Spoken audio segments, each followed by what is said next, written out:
Hi చిన్నోడు చిన్నమ్మ. ఓ మంచి మాట. మన మంచితనం ఎప్పుడు దేవుడి ముందు దీపంలో ఎప్పుడు వెలుగుతూనే ఉండాలి. ఎట్టి పరిస్థితుల్లో దాన్ని వదులుకోకూడదు. ఇప్పుడు టాపిక్లోకి వెళ్ళిపోవచ్చు. పిల్లలు బాగా మొండిగా ఉన్నారు, మాట వినట్లేదు, చాలా ఇంకా చేయి దాటిపోతున్నారు అనిపిస్తుందా? ఏదైనా ఒక విషయం వాళ్ళకి అర్థమయ్యేలా చెప్పడానికి ప్రయత్నించి చూడండి. దగ్గర కూర్చోబెట్టుకుని మెల్లగా అలాగా ఇలాగని చెప్తారు కదా, ఈ విషయం అయితే ఆ విషయం మీద మనం చెప్పేటప్పటికి పైకి లెగిచిపోయి వెళ్ళిపోతున్నాడు అనుకోండి, వాడికి మనం చెప్పినా ఇంక అర్థం కాదు. ఇంకా అలాంటి టైంలోని మన దగ్గరలో ఉన్న అనాథాశ్రమానికి, వృద్ధాశ్రమానికి ఒకసారి తీసుకెళ్ళి చూడండి. రోడ్డు పక్కన చిన్నపిల్లలు అది అడుక్కుంటారు కదండి, వాళ్ళ దగ్గర తీసుకెళ్ళి చూడండి. చైల్డ్ హోమ్ ఉంటుంది కదా, చిన్నపిల్లల్ని కనేసి వదిలేస్తారు కదా, వాళ్ళ దగ్గరికి తీసుకెళ్ళి చూడండి.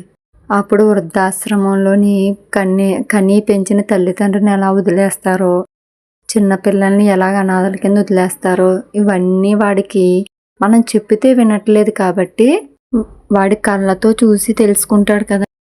వాడు చూసి తెలుసుకుంటాడు కదా. ఎప్పుడైనా ఒక విషయం చదివిన దానికన్నా కళ్ళతో చూసిన దానికే ఎక్కువ గుర్తుంటుంది అంటారు కదా, అలాగాడికి అనుభవంలోకి వస్తుంది.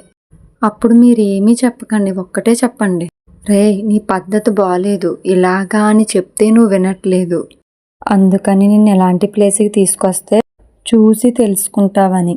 నేను ఎలా తెలుసుకుంటానని వాడు అన్నాడే అనుకోండి, ఇప్పుడు మీరేం మాట్లాడతారో తెలుసా?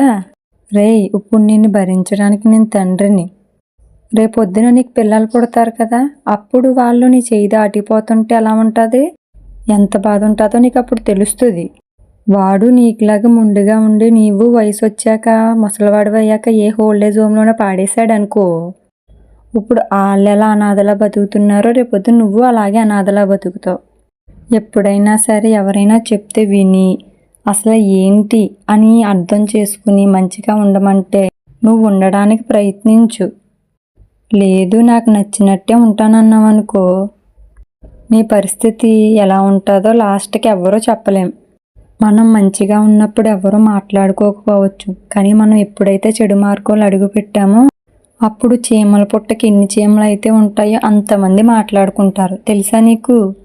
ఒకరికి మనం మాట్లాడుకునే అవకాశం ఇవ్వక్కర్లేదు, మనల్ని పొగడక్కర్లేదు 100 మంది, కానీ ఒక్కరితో కూడా తిట్టించుకోకూడదు. నిన్ను అనేవాళ్ళు నీ ఎదురుగుంటా ఎవ్వరూ అనరు, చాటుగానే మాట్లాడుకుంటారు. అది ఏదో ఒక రూపాన్న మా అన్న దాకా వస్తుంది కదా, అప్పుడు నీకేమీ అనిపించకపోవచ్చు, నీ తల్లిదండ్రులుగా మాకు బాధ ఉంటుంది కదా, అందుకని నేను ఇక్కడ దాకా తీసుకొచ్చానురా, నువ్వు ఇవన్నీ చూసి మారతావని. చెబితే ఎలాగా వినట్లేదు కదా, కళ్ళతో చూసైనా తెలుసుకుంటావని. ఇప్పుడు నుంచైనా మారండి అని చెప్పండి. నా మాటలు కానీ మీకు నచ్చినట్లయితే వీడియోని లైక్ చేసి షేర్ చేయడం మర్చిపోకండి.